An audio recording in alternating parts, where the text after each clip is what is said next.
History doesn't always repeat itself, but sometimes it leaves clues. On today's show, Kevin and I are going to look back at the Great Recession, previous recessions in U.S. history, and how we can apply lessons learned from those to the current financial situation that we're in. We're going to give history lessons. We're going to give some tips based on what kind of age range you're in, all sorts of good stuff today. Before we get going, hit that like button, subscribe to our channel. Nothing we say today is financial advice. Nothing we ever say is really financial advice. We are not financial advisors. We are a couple of guys who love following the markets, have an absolute blast doing this show. So please do your own research when you make any major financial decisions. It's very, very important. Kevin, markets are looking good today. There's some interesting news that came out yesterday after our show that we're going to touch on, but I'm really excited for this main topic of the day, which is kind of looking back at the history of previous financial crises and how we can apply lessons from that to better set ourselves up for any future issues. Definitely. Yeah. Tons of great stuff that you and I both did some research on. Hopefully we can give some insight as to what might be the best course of action. Because as of right now, we're not technically in a recession, or at least our government or the United States doesn't want to admit that we're in one. But it'll be interesting to see because, as we looked at the last recession, we could see that pretty much the time in which it started was after the point, or people consider it to be the time after it started to be the beginning of the recession, but it actually had started a bit prior. So are we in one right now? Who knows? But we'll give you some information on what's the best course of action that each generation could potentially take. Absolutely. We'll touch on a little bit of market news first. I think the biggest thing that happened, and this was after we found out, I believe right around when we were recording yesterday or slightly after, Alibaba splitting up into 6 units. That was pretty big news out of China. It came out of nowhere. It coincided with founder Jack Ma returning to China after a year abroad. And it's big for a lot of reasons. I was a Alibaba shareholder for a while. I had to watch as China's regulatory actions absolutely tanked the price. I believe I saw the number. The company lost $500 billion in value once China's regulatory actions started taking place. So they split up into 6 units that will each individually raise funds and explore IPO. They're doing this to make the Chinese government happy. Chinese government obviously hates monopolies. They want to be in as much control as possible. They don't want any one tech company to have too much power. Also, they want to make investors happy after getting their asses kicked on that stock for quite a while. So that was a pretty interesting piece of news. The stock went up yesterday 14%. Other similar Chinese, giant tech stocks also had a run up, as with the anticipation that maybe they would do the same kind of thing. So that was a pretty big piece of news. Interested to see how it plays out. And yeah, I don't know if you had any thoughts on that before we can move on from there. Yeah, it's man, China's just they're on a roll right now. They're marketing their economy. Looks like it's ready to rip. It looks like they did everything right, and they have inflation at 1% right now.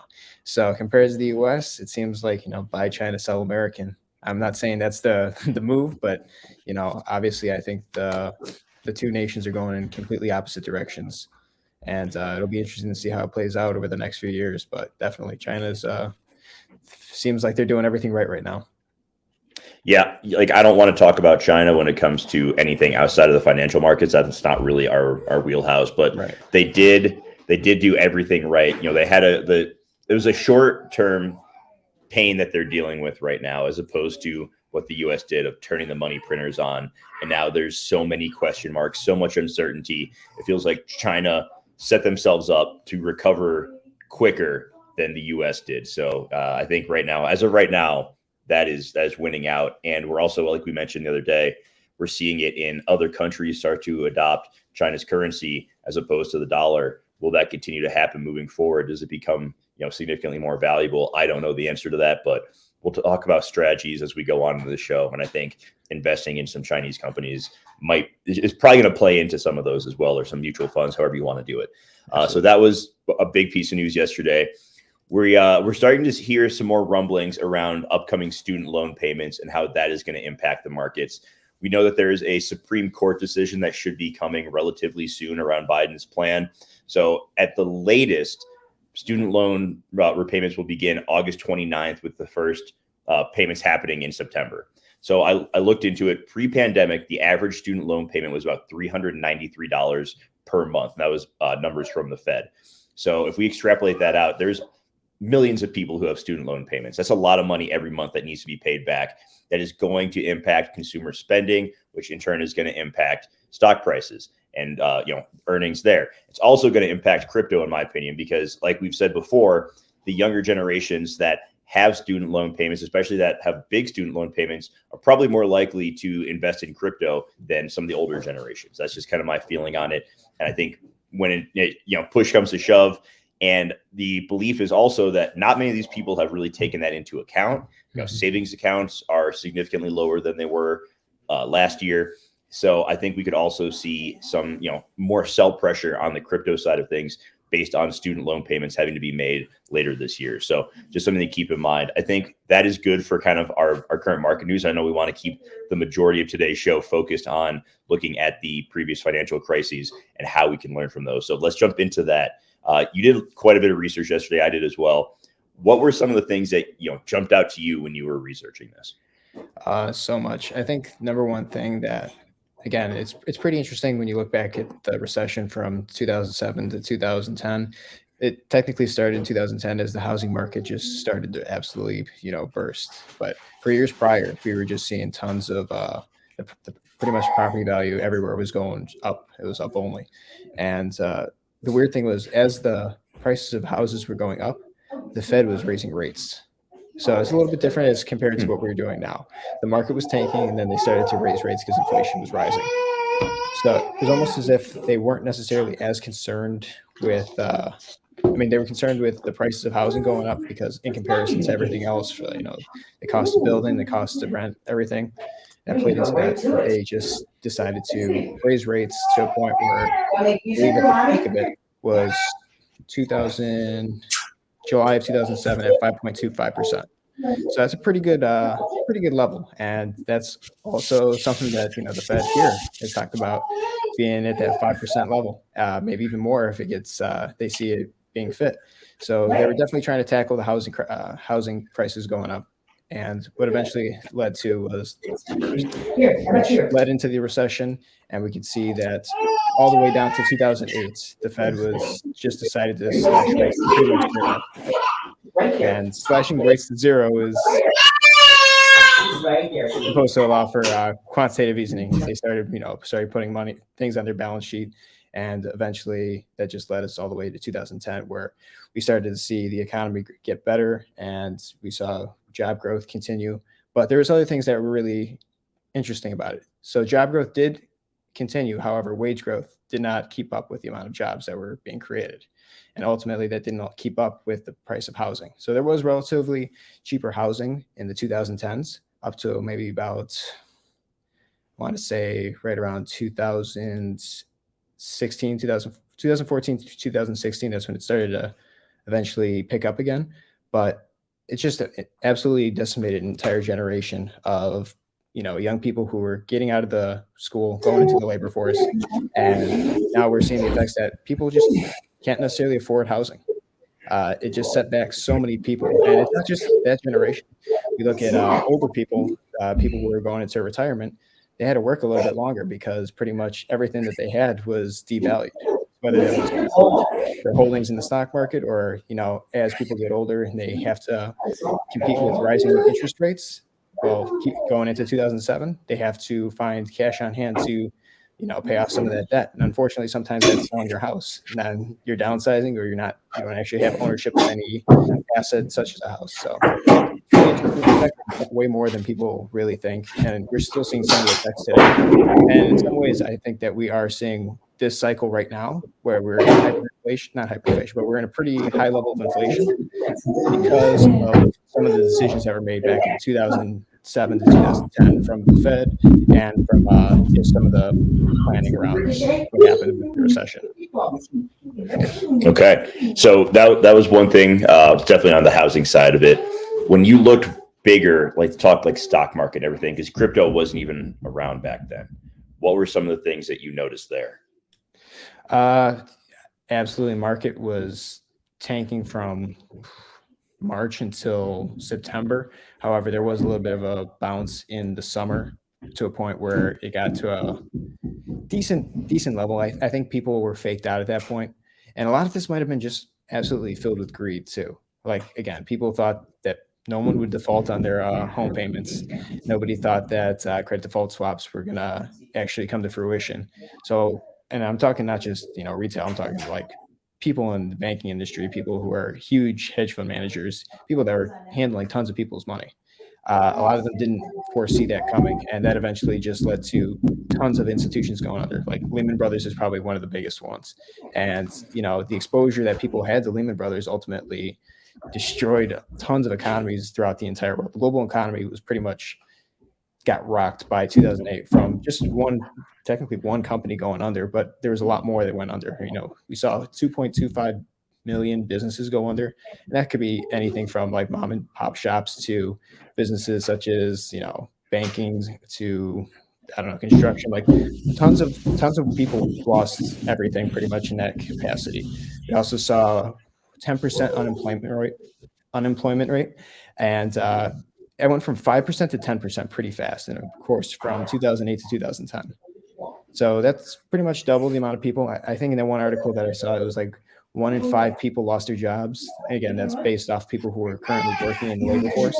So tons of it just absolutely destroyed markets, and it also destroyed pretty much everyone's as it destroys markets. Obviously businesses are going to try and adapt and stay lean. They're going to have to cut ties with a lot of their employees in areas that aren't necessarily the most important, but definitely affected markets to the point where we saw tons of people losing their jobs. But again, they probably just used that money to buy back stock, and that's why we bounced back pretty fast.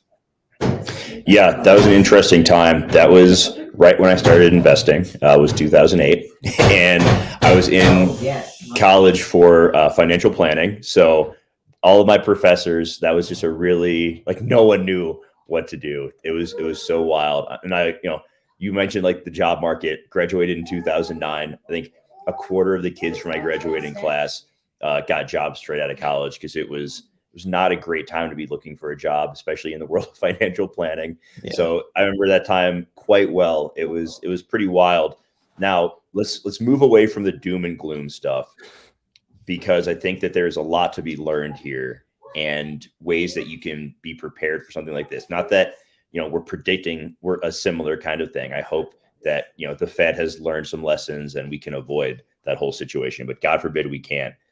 It's best to be prepared, have a game plan going into something like that. So one thing, and this is, I'm looking at the chart right now for the NASDAQ, and you see this monstrous crash back in 2008. And what you eventually see is some form of recovery. And we see this with every big crash. Okay. Eventually things stabilize, things recover. Now, it might take a while. It might take longer than you want because the markets don't really care what you want, but eventually we will recover to some extent. So, with every downturn also comes a generational opportunity to create an amount of wealth that you couldn't have if that didn't happen. Okay. So that's kind of the biggest takeaway that I want to highlight as we go through this. What are some other lessons that you think we can take away? And then we're going to get into how you'd handle this based on, kind of where you're at in life from a generational standpoint. Yeah, definitely. I think, one of the biggest things that compared to last time to where we are now is never to get too greedy. And I know that's a very basic level, but a lot of what happened was fueled by greed. People didn't expect the market to take a downturn. They didn't at all. And because of that, they were overexposed. And that's a terrible, terrible position to be in. And again, that might just be not necessarily taking any profits because, oh no, we're doing so great since the dot-com bubble crash. We recovered pretty well from that. And, the Fed fund rates, they're getting higher. But again, look at the housing market. It's doing extremely well. Sometimes you have to understand that not everything that is, positive will last forever. And you need to make sure that you are protecting your wealth at all times. Again, you're seeing that number, you're taking, I guess people now are taking screenshots of how their portfolio looks, but that's a little scary when it doesn't look like that 2-3 months from now. So you definitely need to understand that, hey, this is a game. People are playing it. I'm not the only player in this game. And if I'm getting greedy, probably a lot of other people are feeling greedy too because everyone likes what they're seeing. But eventually, there always will be a downfall. It's healthy for a market, and like you said, markets do recover at some point. But there is necessary pain and like aches that we need to go through in order to recover. And it's like ripping off a band-aid. Just get it through it, and then once it's done, obviously the markets are in a better position. There's more money ready to be deployed, and we will recover. Yeah, absolutely. And that plays into, we talk about trying to diversify. That absolutely plays into what your time horizon is, right? Yeah. And so I think that kind of lends itself. Let's kind of go generation by generation. We'll start with the youngsters. We'll go with the Zoomers, Gen Z. I don't know. Are you a Zoomer? Is that? I'm the oldest of the Zoomers. You're an elder Zoomer. Okay. So I think for me, and it's like such a long age range, but I don't expect kids to be watching our show, obviously, but maybe, some parents are, and they're not really sure how to handle it. My first thing is like, you should be working like a lot. Like if you're in school, I get it. You can't work a ton, but absolutely you should be having some form of cash flow. Mm-hmm. Like it's back when I was a kid, when I was 15, I got a job bagging groceries, and, I kept some of the money I made to have fun with. And my parents, who were very smart, were like, you need to set some to the side and save up for things. So I would say that's definitely one point, is like, have some form of money coming in, and the, better job you can do with deploying that into, higher risk things, because you got a long time ahead of you to be working. Yeah. But you can also find yourself in a position to maybe retire young if you want, and not have to work until you're in your 60s, 70s. So for that generation, take that opportunity. If I were to give a number, and this is not financial advice, I would say, if you got kids, maybe they keep 50% of their paycheck to have fun with, and they put the other 50% into, some investments, or a third of it goes into fun stuff, and the other 2/3 goes into investments, however you want to do it. I would also say, from the jump, open up a Roth IRA. And that could be one of those things where you have like a third of your paycheck is for fun, a third goes into your Roth, a third goes into crypto or something like that. Like that, if my son were 15 right now and he was getting a job bagging groceries, I would tell him to do that exact thing, is like, keep a third to yourself, go have fun with your friends, put a third into a Roth until you've max contributed to that, and then put the other third into crypto, and just like dollar cost average. Because if we believe that crypto is going to do long-term what we think, then dollar cost averaging now is not that big of a deal. Yeah, that's a great strategy. I agree with that. A lot of smart things to do there. Speaking to that generation, I can only say what I would personally do if I was younger again, if I was at the beginning of Gen Z. But I probably would cut liabilities. That would be my number one thing. And the biggest liability would ultimately be student loan debt. So maybe I don't go to school right away. Maybe I just go into the labor force. Maybe I go to a trade school, something that's going to allow me to have cash flow relatively soon in a decent amount.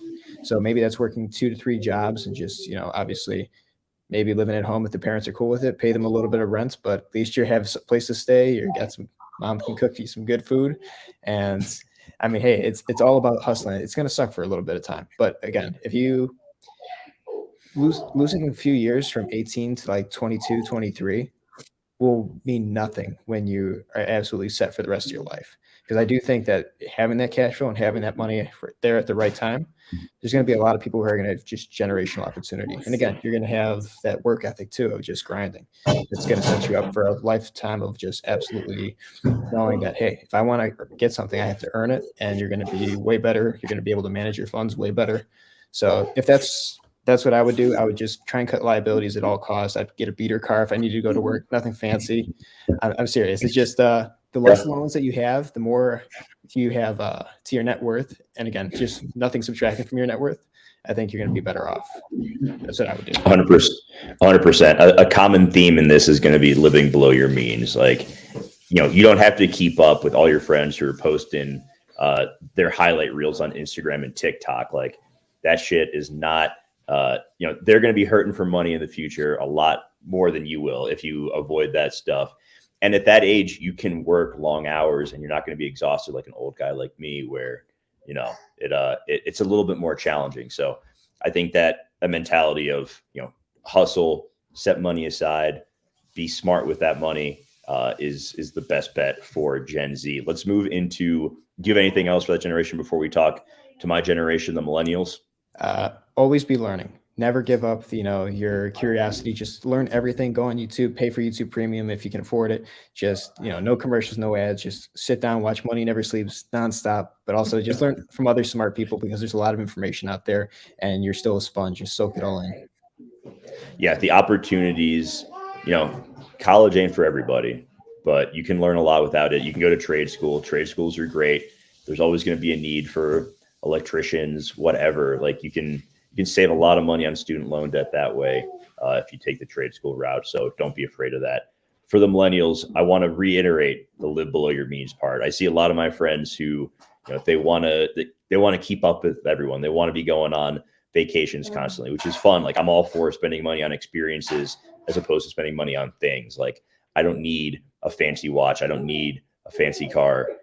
So be very smart about that and tighten up your budget. And if you've never made a budget, work on that, because carrying credit card debt, carrying car debt, carrying student loan debt, that is preventing you from accumulating assets and growing your net worth, which you absolutely need to be doing if you're in this generation. Like if you are a millennial and you're not maxing out your Roth IRA every year, you are missing out in a big way. So that would be kind of my biggest takeaway for my generation is if you're living above your means, you're making a huge mistake.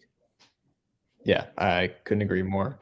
And again, not it may sound like an a-hole saying your generation, but definitely when we look back at 2008, like you said, you were just getting right out of college. So a lot of people might not have been going to college on their own dime, might have been paid for, might have been a little bit of student loans. Again, it's easy.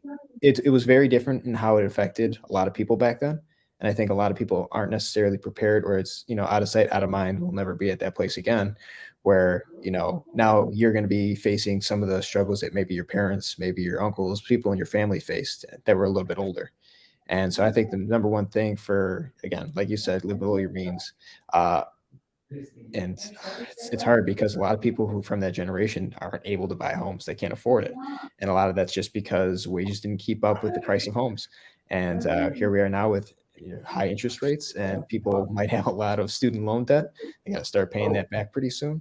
So I think the number one thing is to, again, cut liabilities. You have to be net positive when you're the older you get. You can't have all these things weighing you down because they'll weigh you down for the next 10, 20 years if you let it. So number one thing, make sure you have cash flow and be extremely responsible, like with everything you do. If you're in a place where you can't afford a car, or maybe take public transit. And I know that's kind of hard this thing to say, but hey, you got to do what you got to do, man. You can't be leveraging debt your entire life. Eventually that bubble is going to burst, and you don't want to be sitting here at 45, 50, 60 years old and saying, okay, I have nothing to my name. I need to start doing something. Or, I don't know. I don't have an answer for the game playing that late, but point is cut liabilities. That's going to be a theme again for pretty much every generation.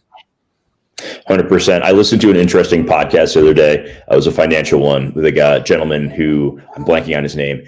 It was about how he retired at 35. He and his wife did, and they had good paying jobs. They weren't like making $1 million a year or anything, but they had good paying jobs. They lived in an area with a low cost of living, and they set aside 70% of their salaries to invest and go into savings. And when they did that, they also they lived lean. They didn't have anything too extravagant, but now they're able to live the life they want. And I think that is when we talk about, accumulating wealth, that's the goal, is to, not be beholden to anyone, not have to do, hump a 9-to-5 job in your 40s that you don't want to do. Like, I don't want to do that. I sure as hell don't want to do that. I don't want my kids to see me doing that. Sure. I don't want to be miserable. So that to me is like one of the main goals of this whole thing. And you have to look out beyond, and I know in today's day and age, I'm going to sound like an old person here. Kids these days, they can't think past what's happening today. God forbid what's happening a decade from now. But You have to really zoom out. You have to make decisions that are not just exactly what you want right now. Okay, that's like a childish mentality, is I want this right now. It's like, okay, what do I need in the future? And does this, investment of my money into that benefit me long-term, or is it just like a short-term dopamine hit that is going to go away very quickly? So I think you have to really control your emotions as well and figure out, is the money that I'm putting into my lifestyle now Like, is it really making me happy? Is it really worth it? Or am I in the future, are these things going to matter at all? And the answer to a lot of the times is probably not going to matter that much. So Yeah. that's how I'm kind of going about my life right now too, is I've I've cut back significantly on things. You don't need 8 streaming services. You just don't. It's not really necessary. Yeah. And that money adds up. Like, people think it's like, oh, it's $15 a month. Okay, well, that $15 a month is $180 a year, and that $180 a year for that one streaming service invested somewhere else long term is going to turn into thousands of dollars. And if you multiply that by every other dumb thing you waste money on, that shit adds up really quickly. So just something to keep in mind. Like, use one of these services that goes through. I bet you have everyone these days has a ton of different things they're subscribed to that they aren't getting value out of. Right. So, really hunker down, figure those things out. And, my wife and I, we cut the cord with like cable and everything, because I'm like, we don't need this. Like, we could save, thousands of dollars a year, like $2,000 a year, I think, if we just get rid of this one thing. So let's just do that. So I think it's a really good time in anticipation of what could be another financial crisis, or if it's not, it's still a good time to do that. So that's how I, as a millennial, am approaching the current state of things. If you're Gen X, so the generation older than me, people who are, in their early 40s to mid 50s right now, even late 50s, I think it's a challenging time, because if you have kids, especially, the cost of having kids, oh my God, don't make that decision lightly, because it is expensive. But how would you be handling it from that generation standpoint right now? Well, I think you made a great point. The fact that they do have kids too. I think a lot of the lessons that we discussed earlier about Gen Z and even generations below that might be, good to follow as well. Just again, there was a huge bubble in time where everyone had to go to college, because if you didn't go to college, you wouldn't get a good job. Well, sure, that might be the case back in like the 80s and a little bit prior to that, but eventually everyone went to college and people with the same degree were all competing for the same job.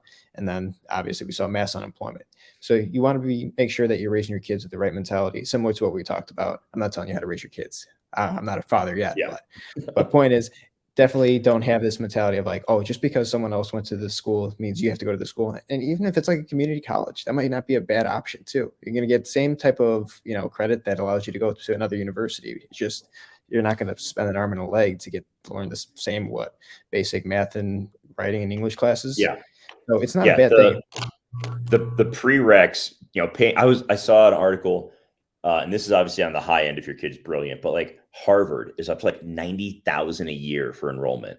Yeah, it's for insane. 4 years there. That's $360K. Are you kidding me? Even state schools, like I'm in Colorado, even state schools here are in like the 25 range, 20 to 25,000 a year. That's an insane amount of debt to have coming out of college. What's like the ROI on absolutely ridiculous. Like, it can't be that high. No. I've kind of reached the point where, unless my kid really wants something specialized, like to be a doctor or to be a lawyer, like, okay, if you really want that, whatever.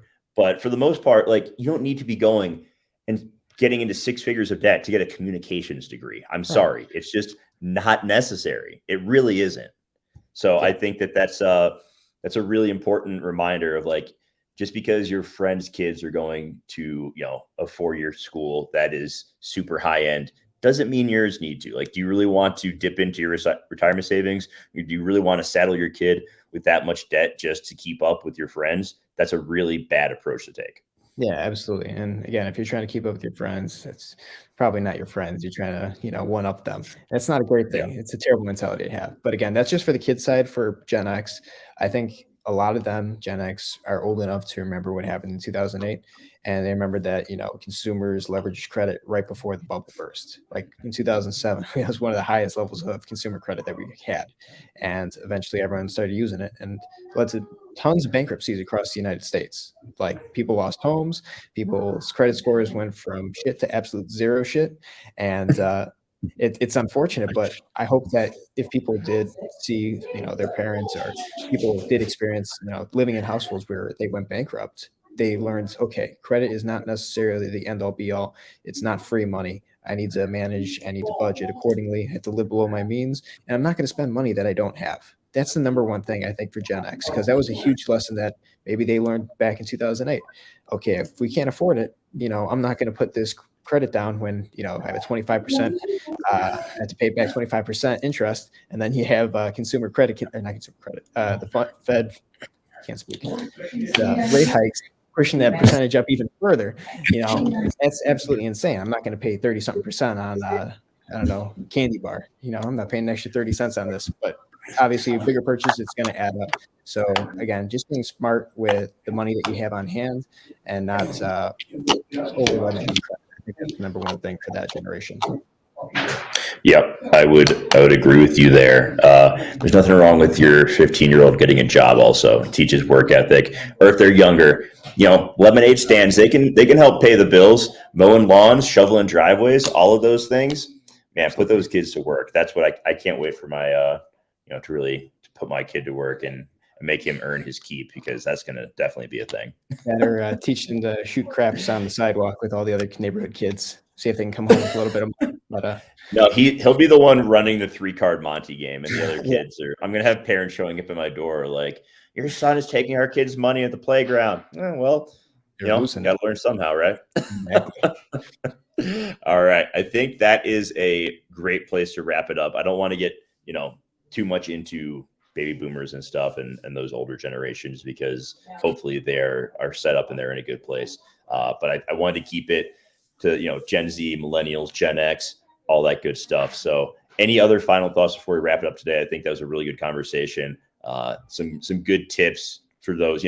I'm a big believer in financial literacy, and Kevin and I don't have all the answers, but I think we got some. I think we have some good ideas. Any final thoughts before we wrap it for the day, Kev? Yeah, two things. Just to go back to Gen X real quick. Just make sure you're thinking, again, long term. Think macro. Like JWeb said, you got to think about your Roth IRA, stuff like that, because you're going to be retiring before you know it, or you're going to be in a position where you'll be retiring before you know it. And if you got tons of debt, you don't want to be handing out dilly bars when you're 70 at DQ. That's just not the way. You don't want to be putting yourself through that when you're old. You want to enjoy the last years of your life. You want to sit on a beach. So take care of that stuff now. Think always ahead. It's an easy way to win this game long term. And then don't underestimate someone's intelligence, and never underestimate someone's stupidity. I sent that tweet out last night because if we look at the 2008 financial crisis, a lot of people that we look up to and thought were intelligent were low-key stupid. And they were the ones in charge of a lot of the things that caused, economic collapse and turmoil. A lot of hedge fund managers were stupid with your money. And maybe that's the case again this time. Who knows? But again, just make sure that financial literacy is important. Make sure you're keeping an eye on your money. You don't put it somewhere where you don't feel like it's safe.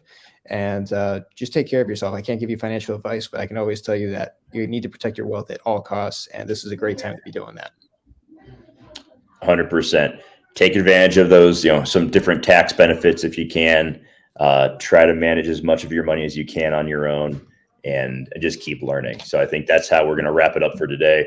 Appreciate everybody for watching. Really enjoyed recording this one. If you haven't already, hit that like button, subscribe to our channel, drop a comment, share us out with your friends, family, coworkers, acquaintances, whoever.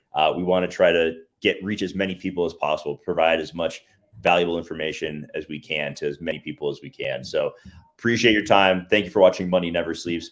We'll be back tomorrow. Kevin, have an awesome rest of your day. Everybody, we will see you on Thursday. Take care, everyone.